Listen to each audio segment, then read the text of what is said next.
Как остановился, толпа народу. Если успел дверь открыть, тем более, что двери-то большие, значит, успел выскочить из нее. А если не успел, значит, все, сиди. А если вот на юге ездили, вот всегда, это в Грузии, это особенно. Там нельзя остановиться было. Ну, в магазин надо, продуктов было купить. Остановился около магазина, знак разрешает, все, можно. Вот. Жена ушла в магазин. Народу сбежалось. Там довольно широкая улица, троллейбусы ходят. Остановилось движение. Приехало 3 машины милиции, упаковки эти УАЗики, разгонять толпу. И подошел этот милиционер и меня выгоняет. Говорит, уезжай ты со своей каракатицей отсюда. Говорит, ты что, говорит, движение перекрыл все. Ну, а я говорю, как я уеду? Жена в магазине, куда она пойдет потом? Где она искать будет? Ну, да куда-нибудь во двор. Я говорю, ну, а где она меня искать будет? Ну, проблемы с этим были. Это был как обезьяна в клетке. Вот. Много бутылок водки проспорено было рядом с машиной. 2 мужика спорят на ящик пива. Один говорит, да это самоделка, да ты посмотри, у него ручки жигулевские. А другой говорит, да какая самоделка, посмотри, у него арматура иностранная. Ну, спорили, но мне слышно через окно-то. Подходят, говорят, вот мы спорим. Я говорю, ну, проспорил мужик, самоделка. Идите пиво пейте. Мы стояли на Невском. Ну, как обычно, я сидел в машине. Мне интереснее в машине сидеть, чем по магазинам бегать, там тряпки смотреть. Жена с Андрусом пошла в магазин. И вдруг подходит один мужик. Вот, что приезжайте туда, мы очень хотим вас там видеть. Там будет соревнование, и то, ну, праздник, короче говоря. И дал пригласительный билет, что там самоделки тоже будут, что несколько машин. Ну что, поехали? Что, в Ленинграде ездим отдыхать. Ну, приехали туда, этот сразу меня нашел там. Или он уже предупредил, или что, но во всяком случае мне сразу показали, куда надо ехать, там по аллеям. И, вот, приехал, и все. И вот этот человек говорит, так, вы будете у нас судейской машиной. Я не понял. Я говорю, что за судейская машина? Будете открывать и закрывать трассу. Ну, судья сядет с вами, значит, с флагом, вы поедете, сзади за вами все гонщики поедут. Вот, и покажем им трассу, и потом вы уходите, а они стартуют, значит. Ну, раз гонщики, ну я сел, поехал.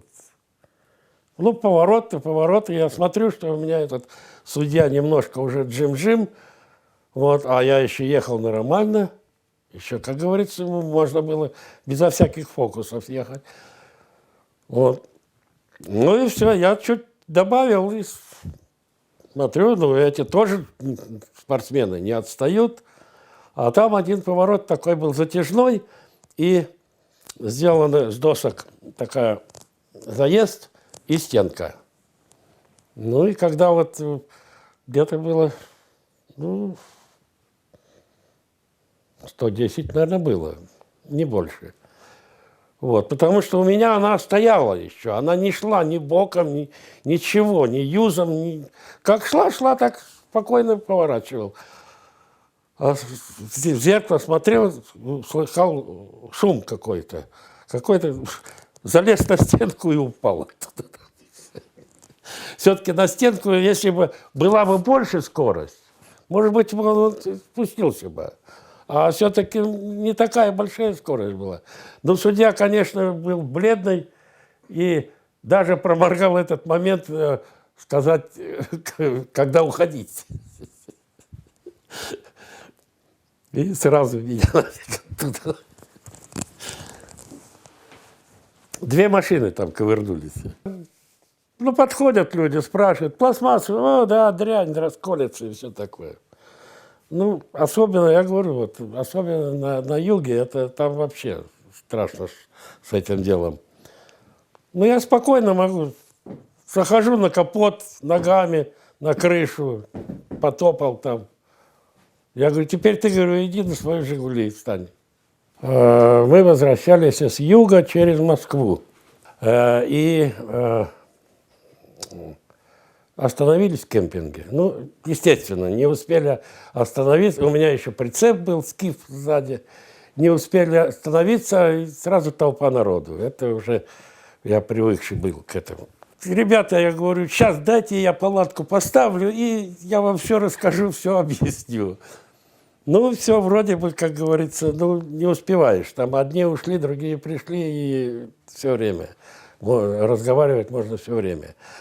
Вот. Ну, я заметил, один мужчина такой невысокого роста, плотненький, подходит ко мне и говорит, можно с вами поговорить? Ну, можно, конечно, но вижу, человек интеллигентный так подошел аккуратно, что... Он говорит, давайте отойдем. И, ну, я смотрел, что он не очень-то заинтересованный машиной-то. Вот. Я говорю, ну, отошли мне, и он мне сразу сказал, на вашей машине, говорит, есть одна проблема. Ну, я знаю, что у меня есть проблема, и не одна. Я говорю, да, и какая? Он говорит, вы меняете подшипники полосе через 10 тысяч. На самом деле. Я говорю, точно. Я говорю, я знаю почему. Ну, вы мне не рассказывайте, почему. Я тоже знаю, почему. Это оказался генеральный конструктор Тольяттинского завода. И он так сказал, что, говорит, меня, говорит, ваша машина не интересует. Говорит, меня интересуете вы. Я вам даю трехкомнатную квартиру, хорошую зарплату и должность конструктора, автоконструктора. Я говорю, простите, но у меня 10 классов образования.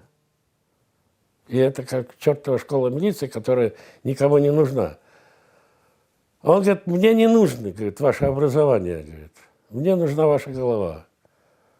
Ну, говорит, подумайте, говорит. Он дал все свои координаты, все.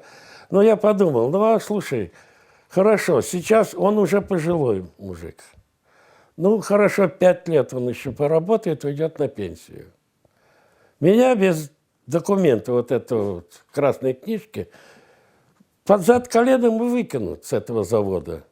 И не хорошо, если я где-нибудь встану, как говорится, на поточную линию, на станок какой-нибудь. Андрус, когда я с женой разошелся, ведь пацан сразу, как говорится, ну, квартиру я оставил жене в Таллине, сам ушел на хутор. А машину делить-то надо как-то. Я сказал, что как пацан получит права, так заберет машину. И пацан только получил права, он на второй день забрал машину у меня. И через неделю, по-моему, они где-то на Виленде-Манте 120 метров от дороги большой камень был, они забрались туда на него. Вот. Ну, зимой. Вот. Ну, пацан, конечно, он сейчас жалеет, да, что он так с ней обошелся.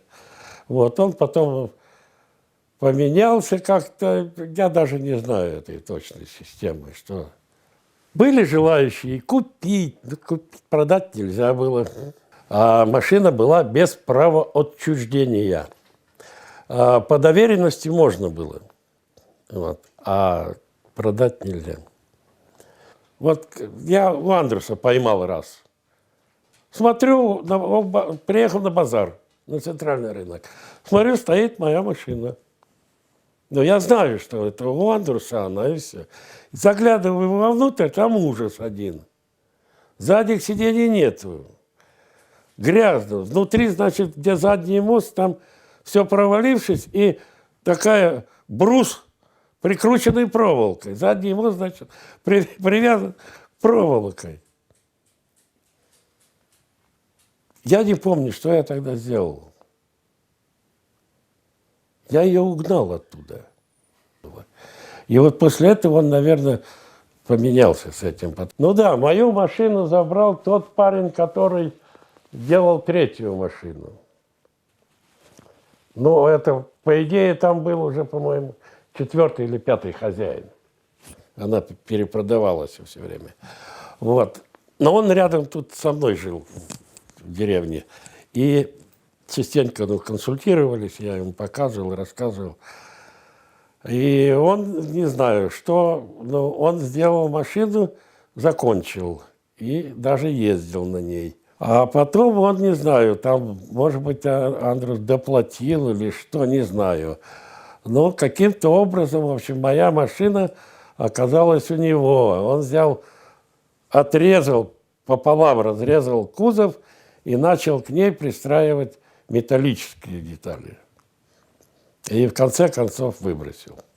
Когда я увидел именно свою машину в переделанном виде, конечно, это было, ну, не знаю, сказать, что неприятно или что-то, ну, какое-то чувство было такое нехорошее. Ну, что, а в принципе, ну, машина, ну, была, не стала машиной, ну, что ж делать.